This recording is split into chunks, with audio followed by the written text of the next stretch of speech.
You disgust me. You've got your poison, I've got mine. Welcome to MsMojo, and today we're counting down our picks for the top 10 adult jokes in Gravity Falls. Wait, I'm alone.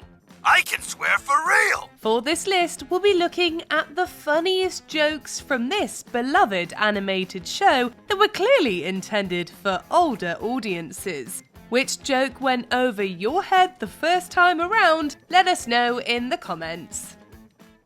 Number 10, the bunker bump. Dipper's crush on Wendy makes for more than a few awkward moments throughout the series, and this is definitely one of them. This is for your own good. What? What the? Mabel, let us out! When Dipper, Mabel, Seuss and Wendy find an old underground bunker, Dipper and Wendy get locked in a decontamination room where the air sends the two of them crashing into each other. Dipper's face gets pressed into Wendy's chest, and although it's quick, we know some thoughts have definitely crossed Dipper's mind by the way he glances down at the area. This scene was actually supposed to be longer and even more obvious, but it was cut. What did make it in, though, was a bra joke at the beginning of the episode. You win some, you lose some, we guess. Dude, you're laying on my bra. Number 9, Grunkle Stan's gesture. So the emojis get this gesture, but Grunkle Stan can't do it? Where's the justice? In the episode Little Gift Shop of Horrors, Grunkle Stan tells us the tale of 3 spooky stories. Get your hands off my wall! The first is called Hands Off and entails pretty much what you might expect. Stan gets cursed by a witch and loses his hands. When he confronts her and apologizes for stealing, he's visibly frustrated and asks for his hands back so that he can share a certain gesture with her. All right, you horrible wench. You got me. Stealing is wrong, etc. Take it. Now, can I have my hands back? I have a certain gesture I'd like to share with you. This is an especially perfect line because it sounds like something an adult might actually say to another adult when kids are around. Stan also later reveals his nicknames for his hands, Shaky and Scratchy. Better not to ask about that one. Shaky! Scratchy! I've missed you, old rascals! Number 8, Grunkle Stan and Seuss's car moment. We've all seen this kind of scene before. 2 people parked in a car under the stars in the woods on a quiet night, about to kill. Well, this is getting weird.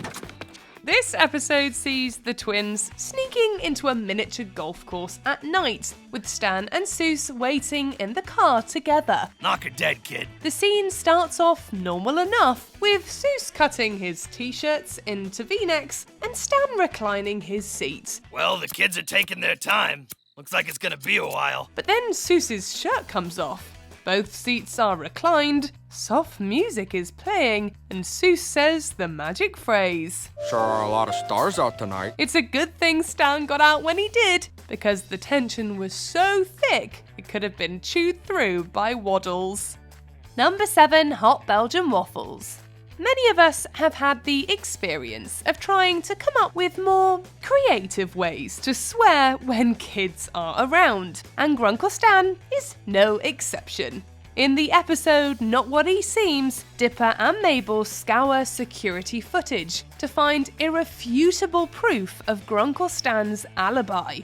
What they get instead is irrefutable proof contradicting his alibi. It's proof! He's innocent!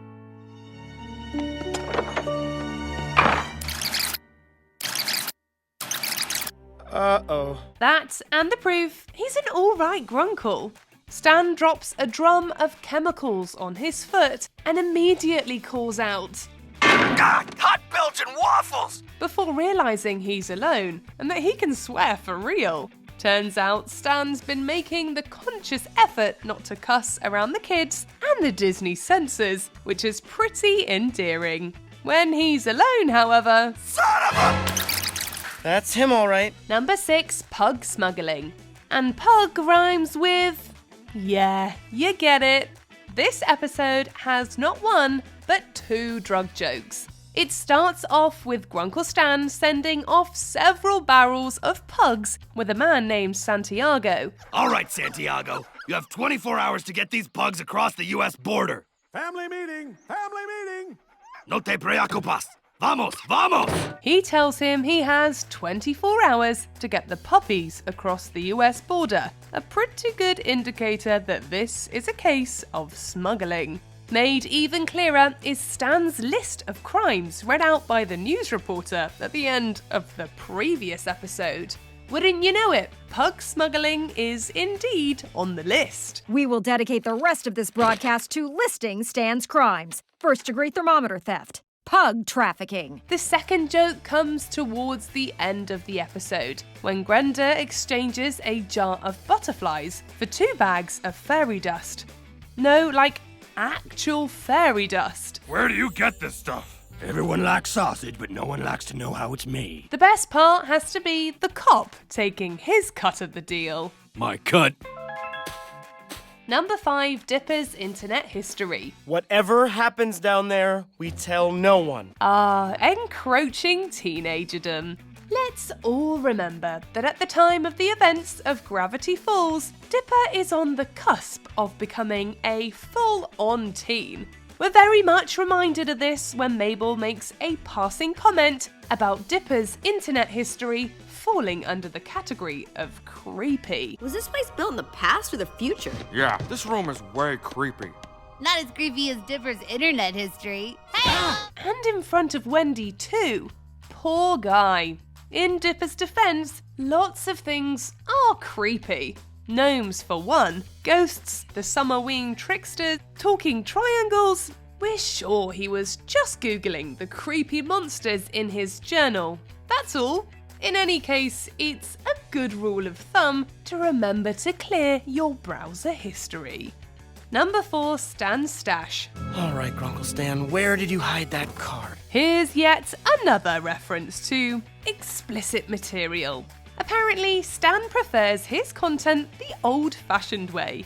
After Grunkle Stan confiscates the business cards given to Dipper by the special agents, Wendy tells him that Stan keeps most of his stuff in his bedroom.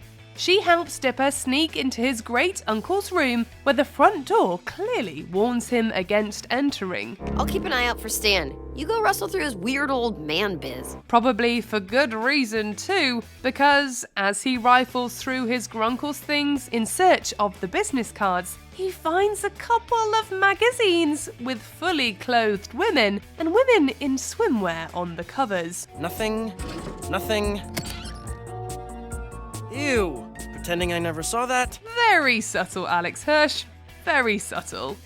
Number 3, not S&P approved. You should come to this party with us. Tambry's parents are out of town and it's gonna be off the chain. Not surprised you didn't hear about it. Out of all the jokes for the Disney censors to have a problem with, in the episode Summerween, Robbie shows Dipper a flyer for Tambry's Summerween party.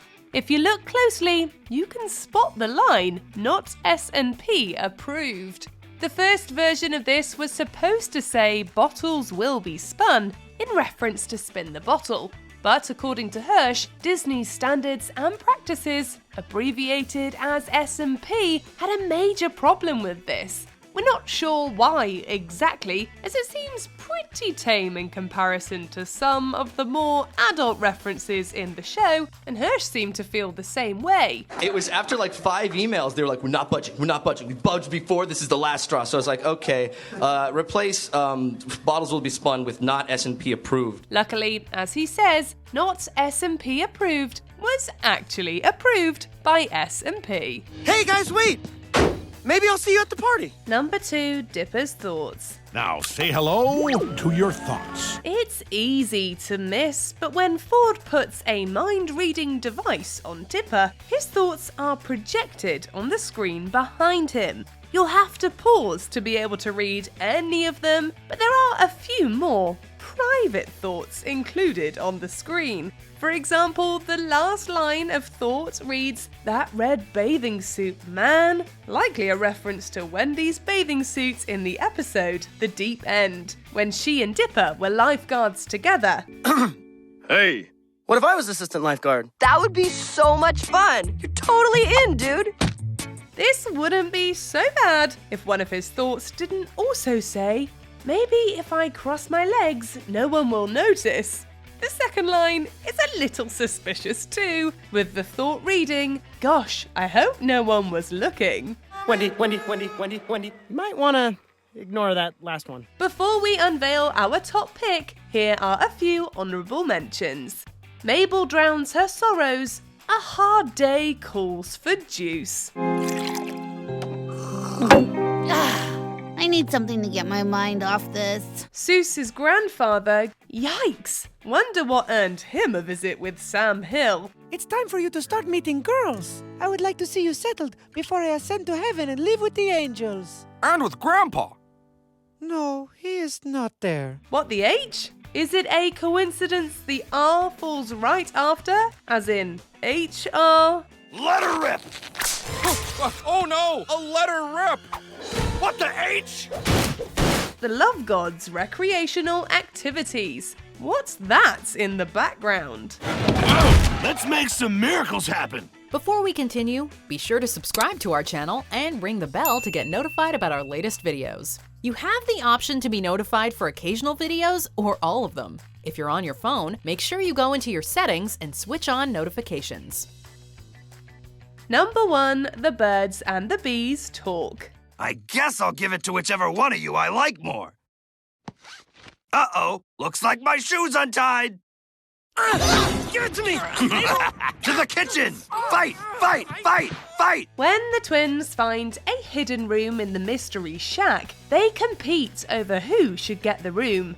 As it turns out, the carpet is some sort of science experiment that leads Dipper and Mabel to swap bodies. Dipper in Mabel's body is forced to have a sleepover with Candy and Grenda, and Mabel in Dipper's body, feeling left out, spies on them. Unfortunately, Grunkle Stan catches her, thinking Dipper is spying on the girls, decides it's time to give him the birds and the bees talk. You're at that creepy age where you spy on girls, huh? Guess it's time you and me had a man-to-man talk about the birds and the bees, you know? The second-hand embarrassment is so real. And now you know where babies come from. Goodbye, childhood. Meanwhile, Dipper in Mabel's body spends this time listening to Grenda read steamy romance novels. Honestly, we're not sure which is worse. You know you love it! My name is Gerard. I am a werewolf, creature of the night, but I am also a creature of passion.